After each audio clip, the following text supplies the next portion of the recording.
Fellow Christians of Manipur, especially those communities who have embraced Christianity for over a century. As part of our Christian tradition, tomorrow is Sunday, a day of corporate worship. Sadly, it will not be like previous Sundays. Several pulpits will stand empty because of hatred and violence among us.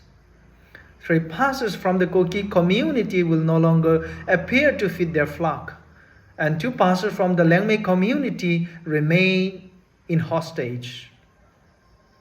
At this critical juncture, it is shameful to go to church to worship the living God while carrying a heart full of hatred, violence, jealousy towards the other communities. It would be shocking to see a pastor who preach and share God's word, yet continue pointing out the fault of others. Well, it will be equally troubling to see pastors, church leaders, elders, and believers praying only for the safe return of hostages from their own community, while feeling nothing for those from the other communities.